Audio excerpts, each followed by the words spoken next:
성예배 오신 우리 교회 성도님들을 주님의 이름으로 환영하고 축복합니다. 오늘은 12월 9일 먼저 사도신경 하심으로 새벽 예배를 시작하도록 하겠습니다. 전능하사 천지를 만드신 하나님 아버지를 내가 믿사오며 그 외아들 우리 주 예수 그리스도를 믿사오니 이는 성령으로 잉태하사 동정녀 마리아에게 나시고 본디오 빌라도에게 고난을 받으사 십자가에 못 박혀 죽으시고 장사한 지 사흘 만에 죽은 자 가운데서 다시 살아나시며 하늘에 오르사 전능하신 하나님 우편에 앉아 계시다가 저리로서 산 자와 죽은 자를 심판하러 오시리라. 성령을 믿사오며 거룩한 교회와 성도가 서로 교통하는 것과 죄를 사하여 주시는 것과 몸이 다시 사는 것과 영원히 사는 것을 믿사옵나이다. 아멘. 네, 오늘은 사사기 19장 22절에서 30절의 말씀을 가지고 하나님을 왕으로 섬기지 않을 때라는 제목으로 하나님 말씀을 나누겠습니다. 먼저 제가 성경 봉독해 드리겠습니다. 그들이 마음을 즐겁게 할 때에 그 성읍의 불량배들이 그 집을 에워싸고 문을 두들기며 집주인 노인에게 말하여 이르되 내 집에 들어온 사람들을 끌어내라. 우리가 그와 관계하리라 하니 집주인이 그 사람이 그들에게 나와서 이르되 아니라 내 형제들아 청하노니 이 같은 악행을 저지르지 말라. 이 사람이 내 집에 들어왔으니 이런 망령된 일을 행하지 말라.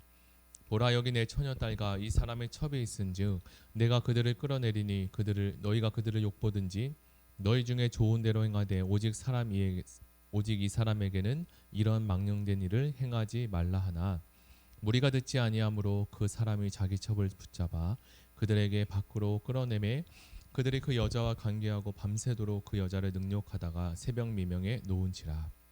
동틀 때에 여인이 자기의 주인이 있는 그 사람의 집 문에 이르러 엎드려져 밟기까지 거기에 엎드려져 있더라.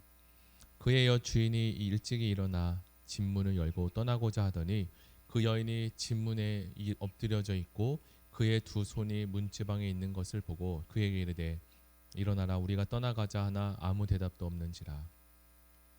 이에 그 시체를 나귀에 싣고 행하여 자기 곳에 돌아가서 그 집에 이르러서는 칼을 가지고 자기 첩의 시체를 거두어 그 마디를 찍어 12덩이에 나누고 그것을 이스라엘 사방에 두루 보내매 그것을 보는 자가 다 이르되 이스라엘 자손이 애굽 땅에서 올라온 날부터 오늘까지 이런 일은 일어나지 아니하였고 보지도 못하였도다.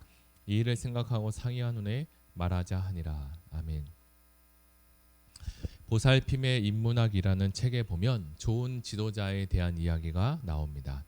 먼저 저자는 침팬지 집단의 이야기 하나를 들려주는데요. 침팬지 집단의 좋은 지도자는 그곳에서 평화를 유지하는 지도자라고 합니다. 그래서 작은 새끼의 싸움도 말리고 새끼들의 싸움을 말리지 않으면 어미들의 싸움이 되기 때문이죠. 침팬지 세계에서도 싸움을 말리고 평화를 유지하는 능력을 가진 자를 좋은 지도력을 가졌다라고 표현합니다. 세상은 점점 발전하지만 여전히 우리에게는 끊임없는 갈등으로 어지러워져 가는 것 같습니다.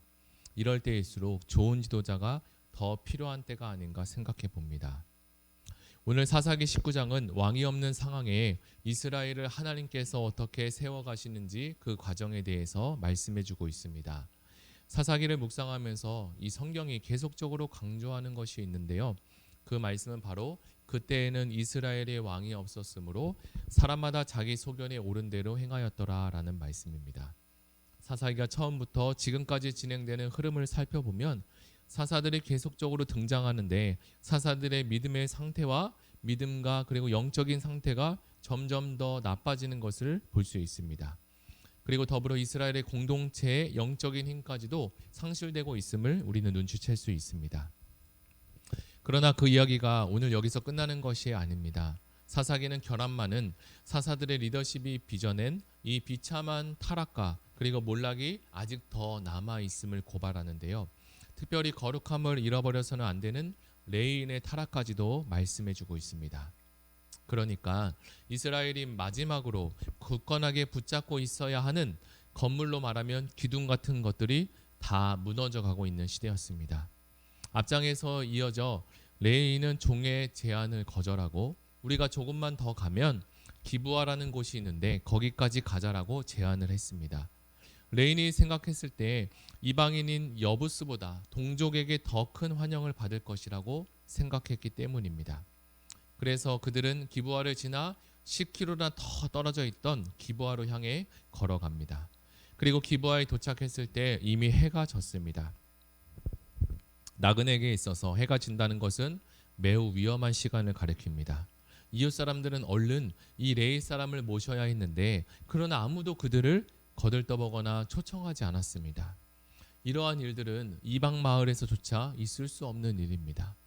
그 있을 수 없는 그 일이 오늘 이스라엘에게 일어난 것입니다. 그렇게 오랜 시간을 기다렸는데 한 사람이 뒤늦게 맞이하겠다고 나섰습니다. 그는 에브라임 산간에서 이곳으로 넘어온 이방 사람이었습니다. 레이는 불안에 떨며 그곳에서 보호를 받아야 했습니다. 그런데 이곳에서 깜짝 놀랄 만한 일이 생깁니다. 간신히 에브라임에서 온 어르신의 집에서 밤을 지새게 되었는데 이 레인을 동네 사람들이 소식을 알고 쳐들어와서 못살게 굴기 시작합니다. 성읍의 불량한 남자들이 그 소식을 들었던지 신속하게 몰려왔습니다. 성경에서 이 단어를 쓰고 있는데 간강과 타락, 살인이라는 위험천만한 단어로 설명하고 있습니다. 그리고 이 노인을 불러서 손님을 내가 알고자 한다라고 데리고 얼른 나와라 라고 노인을 협박합니다. 여기서 알고자 한다라는 단어는 우리가 알고 있듯이 환영하다라는 웰컴의 의미가 아닙니다. 이 단어는 성적 뉘앙스를 뜻하는 단어인데 소돔과 고모라에 등장하는 동성애가 성행했던 사람들이 천사에게 알고자 하니 문을 열어라 라는 단어로 쓰입니다. 지금의 레인의 상황은 점점 더 심각한 상황으로 치닫고 있습니다. 레인이 기대했던 기브아 사람들은 나그네를 대접해야 하는 하나님의 기본법을 어겼을 뿐만 아니라 집단으로 나그네를 괴롭히고 성적으로까지 폭행하려고 하는 상황입니다. 사사기 이스라엘의 타락의 정도가 얼마나 심했는지를 오늘 아주 구체적으로 보여주고 있습니다. 이방 노인은 기브아 사람들에게 여러분은 그러지 마시기 바랍니다. 그래서는 안 됩니다라고 말리지만 그들은 그 말을 듣지도 않았습니다. 그러자 노인은 이제 어떻게 해야 될지 몰라 지친 노인이 더 이상 이제 손을 쓸 수 없어서 처녀인 자신의 딸과 레이 사람의 첩을 줄 테니 너희 좋은 대로 행해라 라고까지 말합니다. 그런데 소돔과 고모라 때에 자신의 딸을 보내는 롯과는 다르게 덧붙여서 나그네의 첩까지 주겠다라고 하는 것이죠. 이것 또한 참으로 이상한 일입니다. 왜냐하면 첩은 노인의 첩이 아니라 레인의 첩이었는데 이 첩에 대한 권한은 노인이 가지고 있는 것이 아닌데 말입니다. 그러니까 노인도 이러한 혼란 가운데 무엇이 옳은지 그른지도 모른 채 어떻게 이 상황을 묘면하기 위해 자기가 좋은 대로 그리고 편한 대로 행하고 있습니다. 그런데 이제 결과를 보니까 어떤 일이 생깁니까? 결국 노인의 딸은 그대로 있었고 레이 사람의 첩이 불량배들에게 넘겨지게 됩니다. 저는 이 대목을 보면서 자신의 아내를 지키고 보호해야 할 가정의 가장이 가정을 지키지 못하고 있는 모습을 봅니다. 그리고 더구나 그는 일반 사람이 아니라 하나님의 사람 레이 사람이었습니다. 레이 사람은 최소한의 윤리와 도덕도 상실한 채 오직 이름만 레인으로 살고 있던 것이죠. 그렇게 기진맥진한 여인은 겨우 노인의 집으로 돌아와 아침이 될 때까지 문 앞에 그대로 쓰러져 방치되어 있었습니다. 너무 지쳐서 어떻게 하지도 못하고 문지방을 붙잡고 기다리고 있었던 거죠. 저는 생각했습니다. 어떻게 이 레이 사람은 자신의 첩을 험악한 불량배에 주고 그날 밤을 편안하게 지낼 수 있었을까? 지금까지 이야기를 살펴본 바로는 여기에 정상적인 행동과 생각을 하는 사람이 단 하나도 없었습니다. 이것은 정말 사사기 시대의 혼돈 중에 혼돈이었습니다.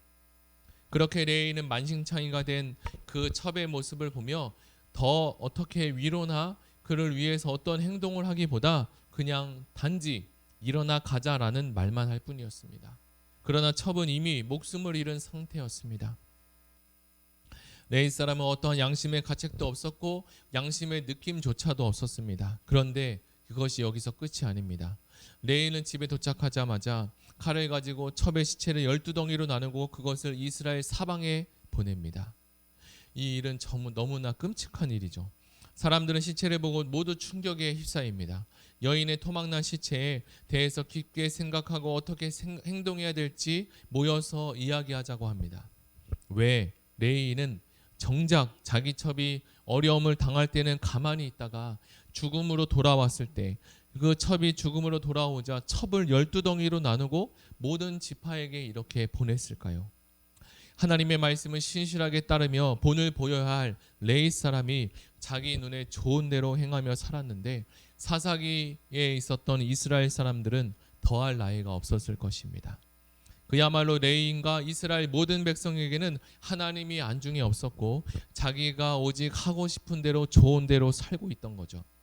이처럼 하나님을 나의 주인으로 그리고 왕으로 모셔드리지 않는 삶은 자신이 왕이 되어 이와 같이 살게 된다는 것을 오늘 사사기 본문이 우리에게 말씀해 주고 있습니다.